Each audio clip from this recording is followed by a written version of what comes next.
Good afternoon. It's Wednesday, and Robin and Michael are here as we have been for the last couple of weeks, maybe months now, to join you for a weekly wellness talk.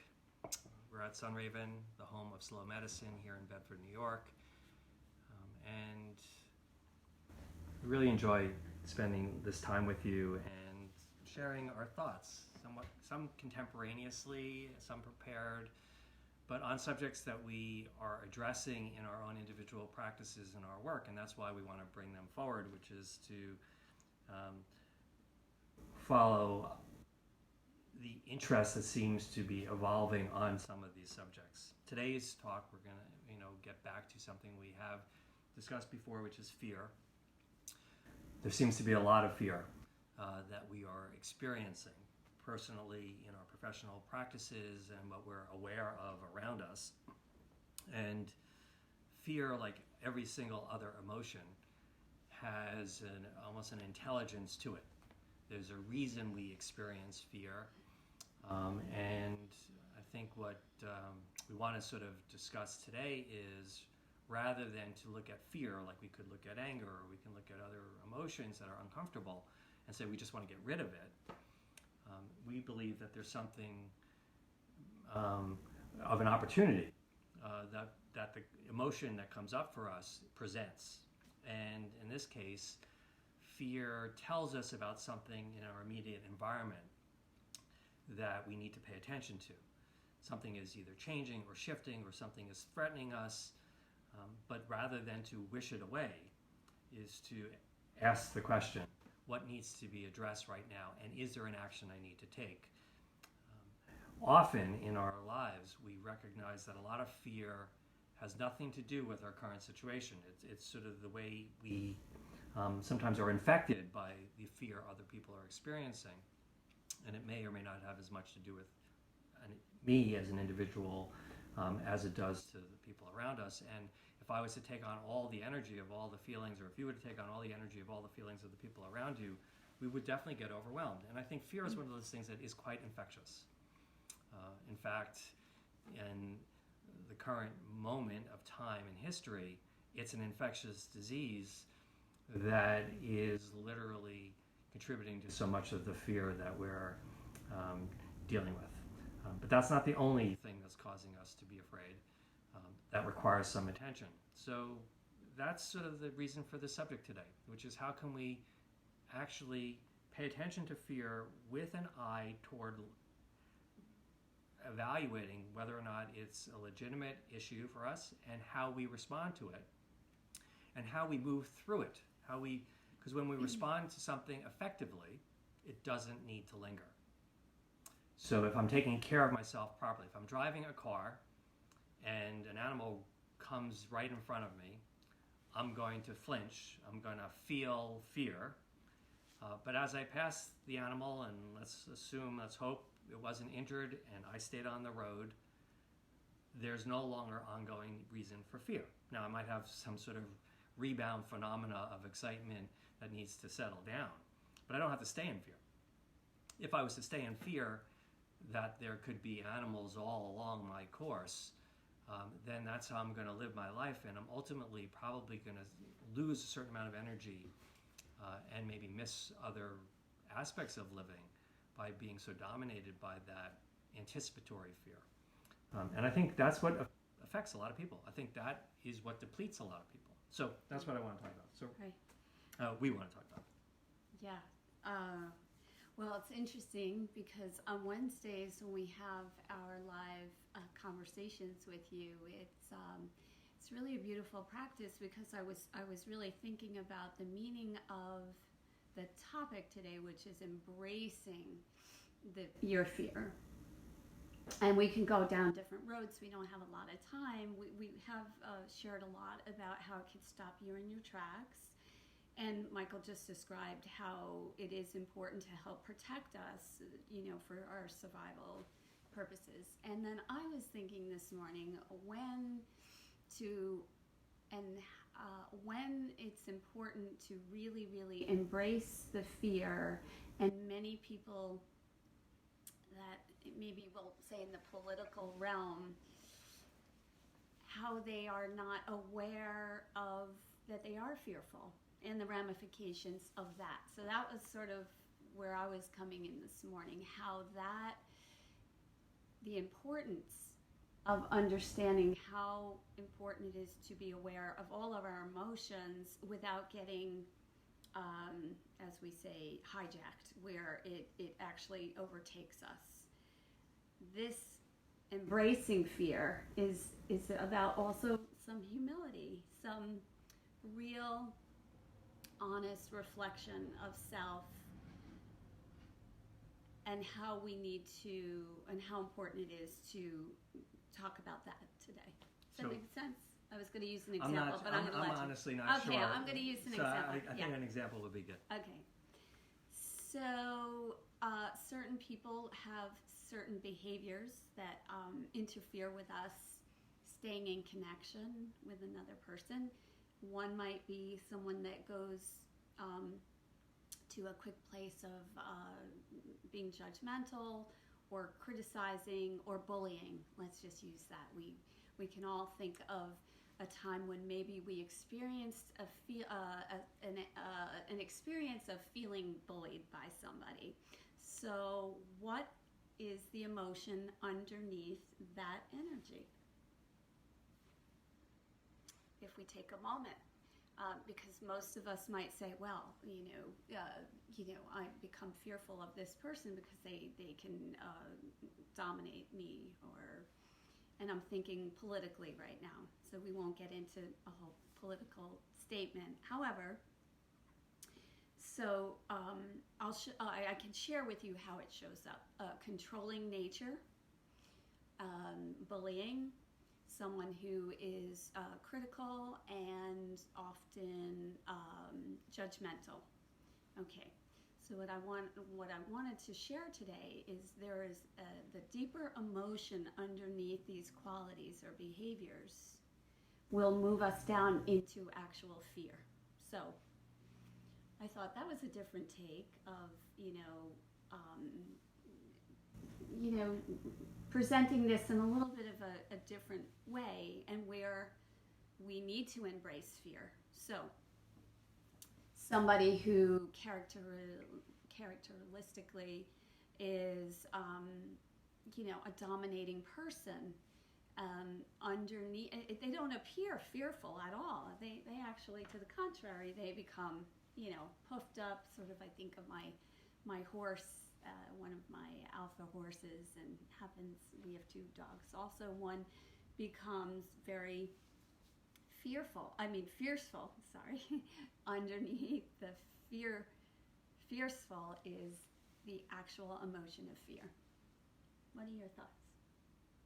Well, so I think what I'm getting from what you're saying is, when a person might be fearful, they may express themselves in a dominant way.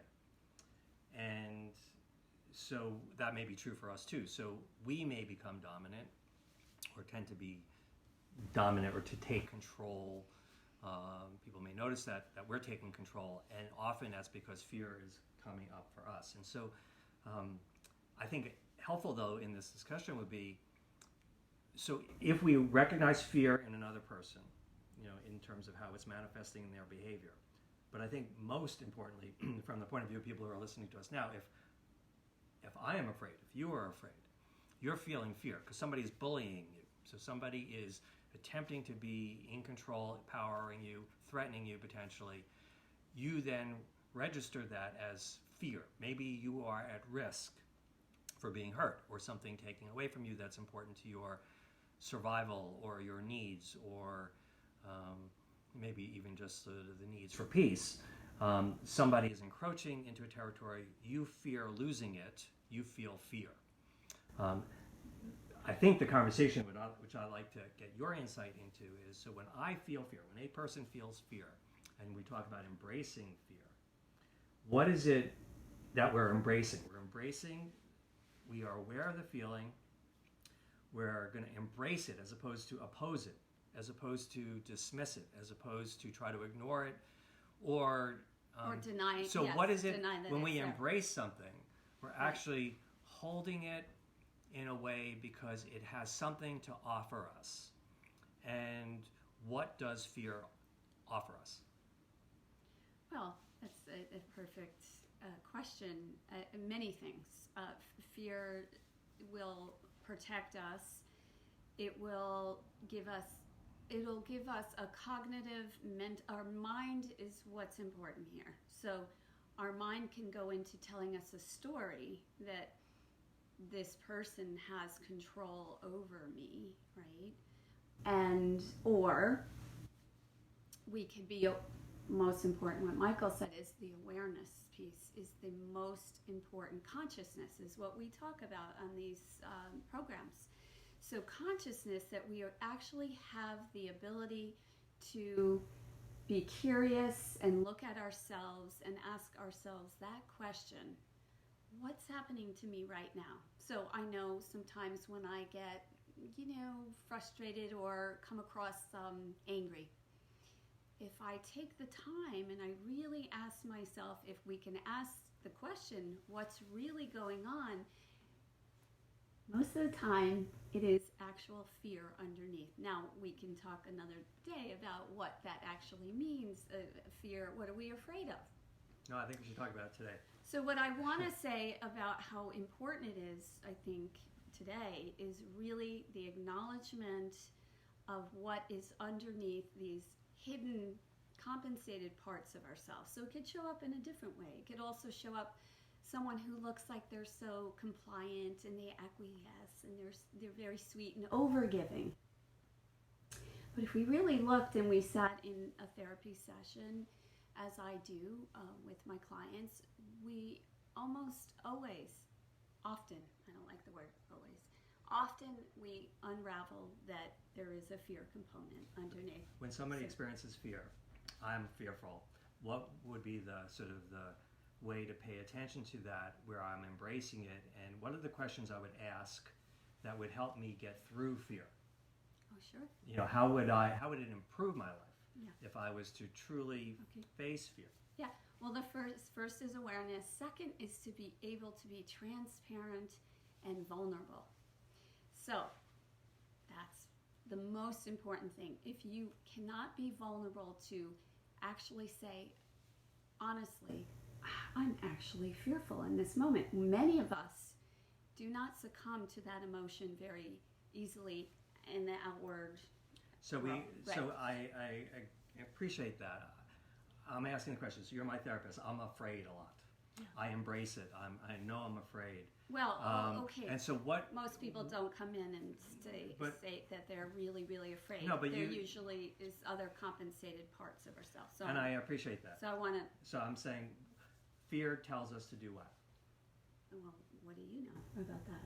What does it tell you? Well, okay. Well, I can answer the question. I figured you would answer the question if you'd like.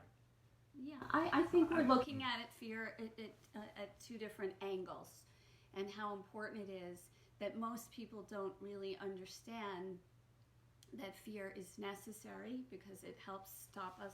It stops us to pause and reflect on whether we are going to move into a dangerous situation, or that we might be powerless over something. It actually gives us a pause. Now it can go two ways. It can stop us in our tracks, where people stay stuck there, and then we would address that in a different way. So everybody handles fear differently. That's what I wanted to present today. The most unspoken conversation, where fear is really underneath driving these, I would just say, unhealthy behaviors, which control, domination, dominating personality type, control, OCD, some, real psychological manifestations. And that was what I was excited about sharing today. So, Michael, you're asking me, what do you do? So the first thing is acknowledge. The second thing is to start to address and talk about the things that you might be fearful about, because the story, either it has been it has been told to us that we are not smart, or that, we are not going to be good at something. Somebody else's voice is usually part of it that is not even an authentic truth. The other part is actually facing it. I think what you're saying is move towards it. Important to have unconditional support and love around you.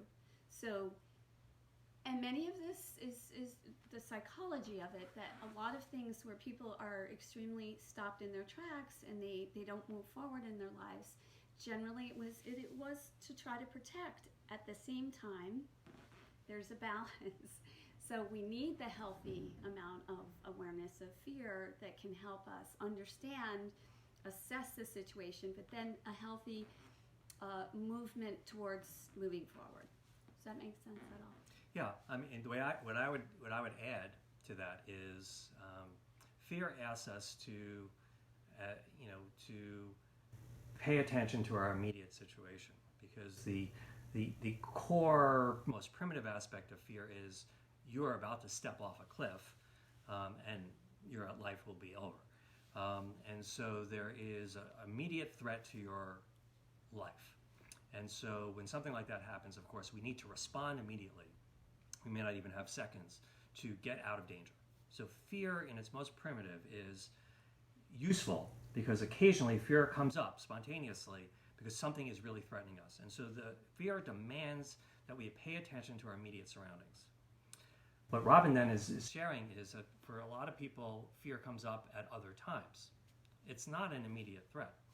Somebody is posturing, behaving. It's sort of an intermediary threat. Maybe if they continued on, it would be threatening. And then there's another type of fear that emerges, which is either habitual or an infectious fear. The environment around us is talking fear, a lot of fear around us, and we're feeling it in a sense, but it's not our own fear. And so when we feel fear, I believe the first thing to do is there something immediately threatening us? Yes or no? If the answer is yes, move away or protect yourself immediately. If the answer is no, there's not an immediate threat, then the question is it potential threat, or is it something else, meaning not personal? It's just something in the environment. So as an example, a lot of the discussion among in the public space right now in society about politics, politicians and their agenda, the infectious disease itself, is a potential threat, potentially. Somebody might make decisions that could really hurt you. You could get sick with an infectious disease. And it may be imminent, but it's not immediate. And so the question there is, what do I need to do to further protect myself? And where do I draw the line? Because maybe I really need to discriminate. How realistic is that fear? Because sometimes the fear is not realistic at all. Or what I'm afraid of happening or unfolding is, if it happens, it may take a really long time, and a lot of variables have to happen first. And so do I need to really lose myself, lose my train of thought, lose my connection with another person right now, lose the appreciation of joy, beauty, gratitude that I might experience in the moment, because many other things are going on in my life at the same time, many of which may be very beneficial and very positive. So how much do I need to get lost in fear? So there is, the immediate threat, and then there's the non-immediate threat. In the non-immediate threat, then we need to discriminate. Is this really worthy of my attention? And if we find that we're just sort of habitually or chronically thinking about things, doom and gloom, as an example, what can we do? It still requires we take an action. What can I do to appease myself? Are there things I can do to protect my life? Are there vitamins I can take? Could I put a mask on? Could I stay careful about things, wash my hands? Does that give me enough security? If not, can I do more? If I feel I need to do more, like obsessive compulsive disorders, where yes, there are germs, but no, you don't have to wash your hands, 10 times an hour. There we see the spectrum of behavior that responds. And if one feels fear a lot it would be worthwhile to look at themselves and say, where can I get comfortable here? And sometimes I need help. Sometimes some of these things are operating. To understand where it actually comes from. So we've talked about somatic, experiences in our body. So some of us really, need to be curious about how is it manifesting in our physical body. And I'm just posing, like many people really just don't feel comfortable admitting that they're fearful. And that is I'm going to use a wrong feeling. Well, because then I would say, you're on this subject, which I think is really important, which is a lot of people tell us things. They give us rules for living, and maybe going beyond that, they tell us what we can and can't do. Tell us about our qualities, our lack of quality, and we grow into a projection of somebody else about what our potential is and what we're at risk for, what we deserve or don't deserve. And a lot of those voices are not our own. And on the other hand, they operate in our system in the background. So we may feel fear like we are not worth anything and bad things are going to happen to us.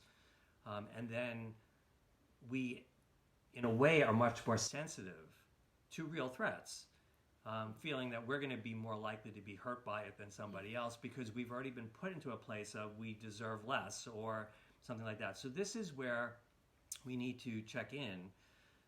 The emotion of fear is almost always a valid thing. Something in the environment is potentially threatening me. But how sensitive I am to that and how much of my mind space it occupies, may have a lot to do with how I've been programmed. And part of the work with fear, embracing it, is to, rather than throw it away, toss it away, even talk to yourself as you can't even handle it, is to embrace the fact that fear has value, but you can learn to discriminate the different types of situations that require different responses of the fear and learn to perhaps deal with, live with, glide through the fear moment without it really distracting you entirely. Yes, with, of course, compassion and first curiosity. I think I hear Michael really expressing how important it is to allow yourself permission to explore and take a moment to ask the question, what's going on? What am I feeling? I had just a quick, I actually got pulled over today on our road here, our street that I live on, and I rolled through a stop sign. Now, I was very mindful. I looked, I did, and I knew that I could go through anyway. So I got pulled over, and the first thing that popped into my mind is fear. So I'm projecting getting a ticket, I'm projecting, shame, a little shame came up, like, wow, I'm not a good person, I'm driving recklessly. So I had to do what we were talking about today, is to slow it down, be compassionate and gentle with myself. And then I actually, before the officer came back, I just I got into a state of humility. I was like, okay, what am I supposed to learn from this today? So compared to fighting with, being aggressive, denying that I did something wrong, which may have been something that I would have done when I was younger. And the beauty of embracing that moment that I was fearful and what I actually could do in that moment. And sure enough, the officer came back and he said, I wrote you a ticket. He said, I'm not going to show up in court. He said, this stop sign here is just, there's children around, and it was just a reminder. And I took it like, wow, I needed to learn something. And I didn't judge and criticize myself, label myself, just stayed with the emotion to help me learn. So embracing fear can help us grow. Actually, that's really the point of the conversation today. Yeah, so I think to end, so there's two really, I think, potentially valuable alternatives to just wishing fear never existed, which is to see how you might learn from it and grow, and what you need to do differently to protect yourself when the fear is really a mortal threat that's producing that. But we also have the fear, in the non-mortal of annihilation, of the shame that you mentioned is about people won't love me, like me, consider me, respect me if I have a label of a traffic violator. Well, then, that's an interesting way fear also responds, is that our status in our culture and society and our families and our important networks are potentially also threatened, and we care about those things. And so fear comes up, as many emotions do, on schedule, and there's always a good reason for it. The question is, how can I learn or grow? What can I do to immediately protect myself if necessary? And then how can I move on and just keep my eyes, heart open for any other emotion that comes up, because they all, whatever they're called, if it's an emotion, all trying to tell us something. They do. And just to add, when we acknowledge the emotion, it actually, as we're saying, informs us, and then it moves through us. Right. If we don't acknowledge, I think that was what I was earlier sharing about, when we don't acknowledge fear and the ramifications and how that shows up within ourselves, and when we come across someone who may feel like a dominating or a bullying element to them, I now can say, that person is really suffering and they're very fearful, because that's just a sign for me, gives me a cue to relax and know that that person really does not have that power over me, and that it really is coming from fear. So it's embracing fear. It's something that I love that we were sharing about today. So hope that you can embrace and acknowledge, be curious, be kind, be compassionate when you actually notice or can identify that the emotion is fear and that it is useful. So it was, great show today. Yep. Great so topic. Thanks for joining us. If you'd like to get in touch with us, follow up on this conversation, or give us another suggestion, info@slowmedicine.org is our email address, and slowmedicine.org is the website. You can also visit us here at Sunraven in Bedford, New York, if you're in the area. We'd love to see you. We'd certainly love to hear from you. And stay with us. Next week there'll be another subject. My moon letter will be going out on Friday, because it's a new moon coming up. And if you're interested in having subscribed to that, you can. And we'll probably do a show next week that reflects a little bit on the subject of embracing some darkness. And I think that's somewhat related to the subject of fear. Anyway, we'll hope to speak to you more about that and anything else that's on your mind. We wish you well. As always, take care.